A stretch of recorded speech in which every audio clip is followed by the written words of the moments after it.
घर का दरवाजा तो ठीक से बंद किया ना? इन सरकारी घरों का कोई भरोसा नहीं। और गैस भी चेक कर ली थी ना?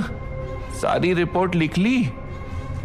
वो दोनों मुझे ऐसे इग्नोर कर रहे थे जैसे मैं वहां था ही नहीं। डॉक्टर को फोन कर लिया था ना? उन्होंने फिर से पूछा। ओह, भूल गया। हमेशा ऐसे ही करते हो आप, कोई काम ठीक से नहीं करते। वो कांपती आवाज में डांटने लगी। बेटा, दाईं ओर एक पीसीओ आएगा, वहां जरा गाड़ी रोक लेना, एक फोन करना है। आंटी ने ड्राइवर से गुजारिश की। स्मार्टफोन के दौर में पीसीओ? इन लोगों के पास मोबाइल नहीं है क्या? मैं सोच ही रहा था कि ड्राइवर ने दाईं ओर लेकर टैक्सी रोक दी।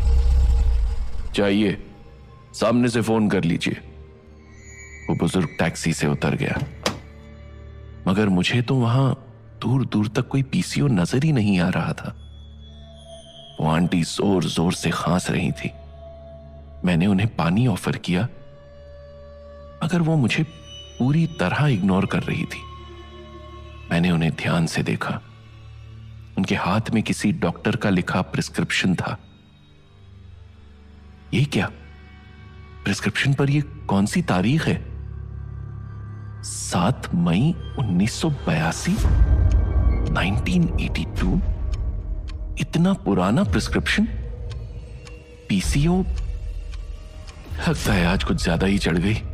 शायद मैं सेंस में नहीं हूं। कैसे कैसे इल्यूजन हो रहे हैं, जैसे किसी पुराने सफर का हिस्सा बन गया हूं। तभी मेरी नजर उनके पैरों पर पड़ी। मैं सदमे में आ गया। अरे ये क्या? इनके पैर तो उल्टे हैं। तो क्या ये भूत है? मैं बुरी तरह डर गया। चिल्लाना चाह रहा था, टैक्सी से उतरकर भागना चाह रहा था, मगर जैसे मेरा खुद पर कोई कंट्रोल ही नहीं रह गया था। What the hell is going on? मैं हिल क्यों नहीं पा रहा हूं? क्या मुझे स्लीप पैरालिसिस हुआ है? क्या ये कोई सपना चल रहा है जो मैं टैक्सी में बैठा नींद में देख रहा हूं? मैं जितना समझने की कोशिश कर रहा था, उतना उलझता जा रहा था। हालात मेरे काबू में नहीं थे। वो अंकल टैक्सी में आकर वापस बैठ चुके थे और मैं डरा सहमा सब कुछ चुपचाप देख रहा था। कितनी बार कोशिश की ड्राइवर को इशारे से कुछ बताऊं, मगर वो भी अपनी धुन में मस्त था। कुछ ही मिनटों में ड्राइवर ने उन्हें हॉस्पिटल के बाहर ड्रॉप किया, वो भी बस 3 रुपए में। वो धीरे धीरे चलने वाले बूढ़े टैक्सी से उतरते ही कहां गायब हो गए पता नहीं। बस मुझे अब इतना सुकून था कि मेरा घर अब पास ही था। मैं तुम्हें सफदरजंग के टैक्सी स्टैंड छोड़ दूंगा, मैं उससे आगे नहीं जाता, ड्राइवर ने कहा। मुझे भी थोड़ा रिलीफ मिला कि चलो अब मैं इस खौफनाक सफर से बाहर निकलूंगा और आज के बाद उस कब्रिस्तान वाले रास्ते पर कभी नहीं जाऊंगा। कुछ ही मिनट में टैक्सी स्टैंड आ गया। टैक्सी के रुकते ही मेरा शरीर हिलने डुलने के काबिल हुआ। मैंने तेजी से टैक्सी का लॉक खोला और तुरंत बाहर निकल ऐसे भागा जैसे कोई बुरा साया मेरे पीछे पड़ा हो। तभी याद आया, मैंने टैक्सी का भाड़ा तो दिया ही नहीं। मैं तुरंत पीछे मुड़ा तो देखा वहां कोई नहीं था। मैंने आसपास हर जगह नजरें दौड़ा ली, मगर दूर दूर तक कोई नहीं था। मैं फिर डर से थर थर कांपने लगा। कहीं वो ड्राइवर भी तो भूत नहीं था? सोचकर मेरी हालत खराब हो गई और मैं तेजी से घर भाग गया। मुझे नहीं पता था ये जो मेरे साथ घटा है ये हकीकत है या कोई सपना,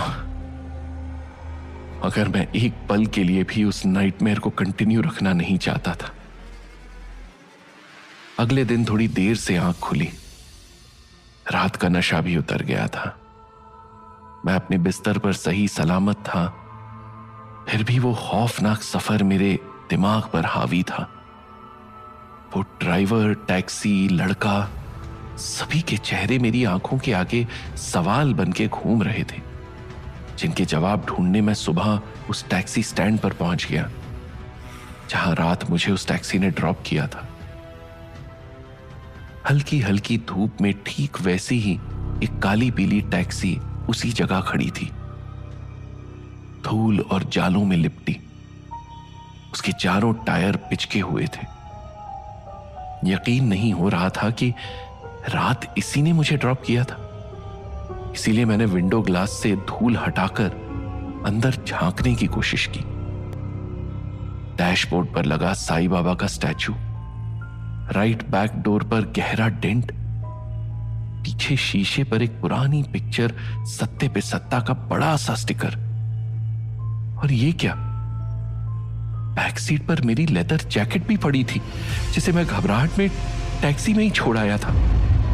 डेफिनेटली ये वही टैक्सी थी, मगर हाउ वाज दिस पॉसिबल? बहुत पूछताछ करने पर पता चला कि ये सालों से यहां ऐसे ही खड़ी है। इसके बारे में सिर्फ इस टैक्सी स्टैंड का मालिक ही कुछ बता सकता है। फाइनली मैं टैक्सी स्टैंड के मालिक से मिला। वो 80 साल के एक सरदार जी थे जो थोड़ा झुक कर चल रहे थे।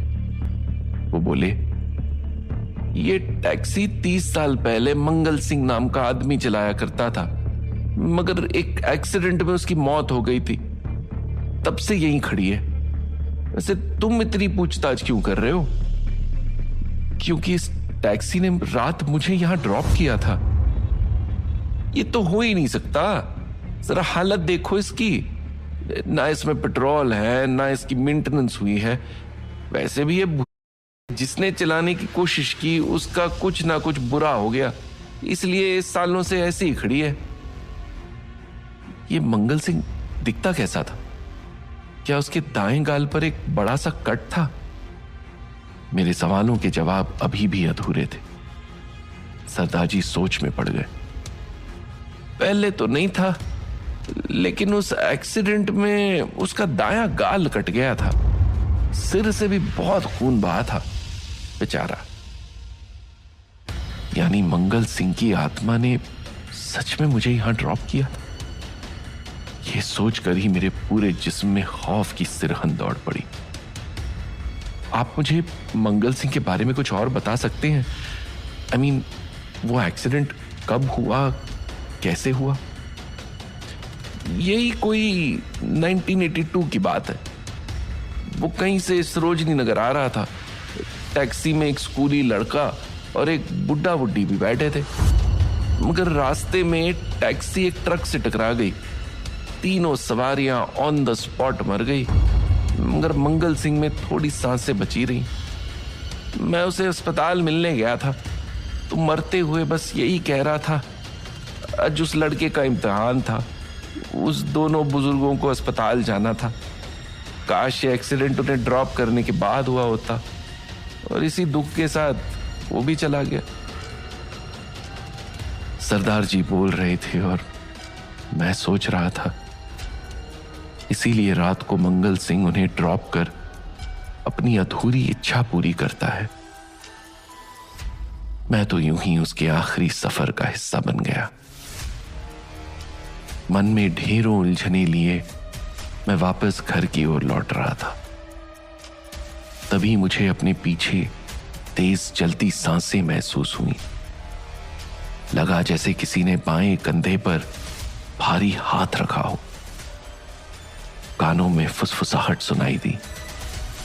तो आज रात भी सफदरजंग एन्क्लेव ही छोड़ू ना।